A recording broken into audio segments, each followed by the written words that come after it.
Nobody was paying much attention to a hog barn in North Carolina in 2013. There was no reason to. A contract finishing barn is about the least glamorous building in American agriculture. A long, low shed, fans down the side, a feed bin at one end, an auger system running the length of it, slats and a pit underneath. A grower might have 3 or 4 of them, and something like $1.5 million of borrowed money standing in that dirt. He owns those barns. He owns the fans, the augers, the feed bins, the generator out back. Every bolt of it is his, and the note is in his name at a local bank. What he does not own is the pigs inside, or the feed coming down that auger, or the decision about whether the barn gets filled again next cycle. Those belong to the company he contracts with. And in 2013, that company changed hands, and almost nobody in the countryside noticed. Smithfield Foods was bought that year by Shuanghui Group, now called WH Group, a Chinese company based in Hong Kong. The price was $4.72 billion, and at the time, it was the largest Chinese acquisition of an American company that had ever happened. For any of you who want to go further than one video, we put 21 of these systems into a single place. It is called the Equipment Freedom Manual, and it walks through exactly how to cut down what a dealer can still hold over a machine once the sale is done. It sits at getacreon.com, linked below and pinned in the comments. We will not interrupt the story again to bring it up. Smithfield was not a small player being picked off. It was, and still is, the largest pork producer in the country and the largest pig and pork producer in the world. It runs the plant at Tar Heel, North Carolina, which is the biggest pork processing facility on the planet. It owns more than 500 farms in the United States outright, and it contracts with something like 2,000 more independent farms to raise its hogs. 2,000 families with barns in their names, raising animals for a company that answers to Hong Kong. Take a second on that number, because 2,000 independent farms is not a footnote to the business. That is the business.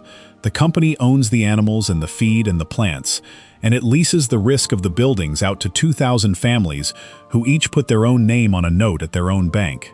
If a barn burns, or the market turns, or a cycle gets skipped, the building is still the grower's problem and the grower's payment. That is a very good structure if you are the company. It is capital you did not have to raise, spread across 2,000 balance sheets that are not yours. I stood behind a dealer parts counter for 11 years, and I want to be precise about something before we go further, because this subject attracts a lot of loose talk, and loose talk is how a real story gets dismissed. WH Group is a company. It is not the Chinese army, and it is not a government ministry. It is a publicly traded corporation that bought an American company in an ordinary transaction, cleared the reviews it had to clear, and has run it as a business ever since. Anybody telling you soldiers own the bacon aisle is wasting your time and making it easier for the actual facts to be laughed off. The actual facts are quite enough. Because the deal did not just transfer a brand and some plants. It transferred land. Roughly 146,000 acres of American ground came with Smithfield, and that single purchase made WH Group one of the largest foreign owners of farmland in the United States. Not through 100 separate land deals anybody could have tracked. In one transaction, in one afternoon, attached to a pork company, and it went through the process it was supposed to go through. The deal got reviewed, it got argued about in Washington, there were hearings, and there were senators who did not like it one bit and said so on the record. Then it closed anyway, because the rules that existed were about national security in a fairly narrow sense, and a pork company did not trip them. I am not telling you somebody broke a law, nobody did. I am telling you that the largest single transfer of American farmland to foreign ownership in the country's history happened in daylight, through the front door, and the system looked at it and said this is fine. Whether that system was measuring the right thing is a separate question, and it is the one worth arguing about now. That is the part worth understanding, and it is the reason most people have the whole subject filed wrong in their heads. When Americans worry about foreign ownership of farmland, they picture somebody showing up at a county auction and bidding on a quarter section. That happens, and it is visible, and neighbors talk about it. The way it actually moves at scale is that somebody buys a company, and the land is already inside the company. For the record on the wider number, and this comes from the Department of Agriculture rather than from anybody with a point to prove, foreign persons held an interest in more than 43 million acres of American agricultural land as of the end of 2022. That is about 3.5% of all the privately held agricultural land in the country. And that figure has been climbing by roughly 2.9 million acres every year since 2017. 3.5% is not an invasion. I am not going to inflate it for you, but it is a number moving steadily in one direction, and a great deal of it moves the way Smithfield moved, wrapped inside something else. And the national figure hides how it actually lands, because that acreage is not sprinkled evenly across the country like snow.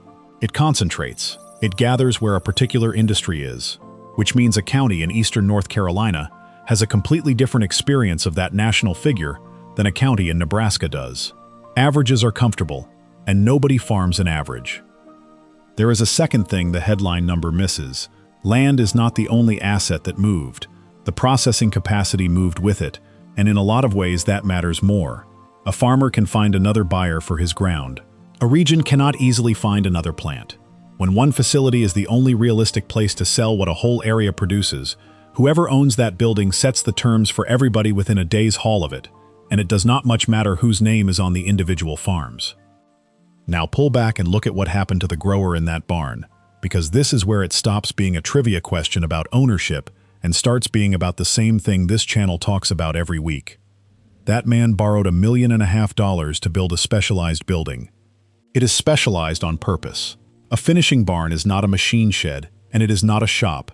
It is built to one company's specification, to hold one company's animals, fed by one company's feed, on one company's schedule. Which means the day the contract ends, the asset does not convert to anything else. He cannot decide to finish hogs for somebody down the road if there is nobody down the road buying. The building is worth what the contract is worth, and the contract belongs to the other party. You own the iron. Somebody else decides whether it runs. If that sentence sounds familiar to anybody who has watched this channel for a while, it should. It is precisely the arrangement a farmer discovered he was in when the software on his tractor decided he could not finish a repair. Different industry, identical shape, and the same man carrying the note either way. And the ownership change made that arrangement dramatically harder to see. When a grower had a problem with Smithfield in 1998, there was a chain of people to complain to, and every link of it lived within a day's drive. The board was American. The pressure points were American, and a state senator could pick up a phone and reach somebody who would actually take the call. After 2013, the last decision maker is in Hong Kong. Nobody's state senator is calling Hong Kong about a contract dispute in Duplin County. That is the real cost of the deal, and it has nothing to do with flags. It is the distance between the man holding the note and the man making the decision. Every mile of that distance is leverage he lost, and he lost it without a vote, without a signature, without anybody asking him. Then something happened in 2025 that made the whole thing even harder to see, and this is the part almost nobody has caught up with.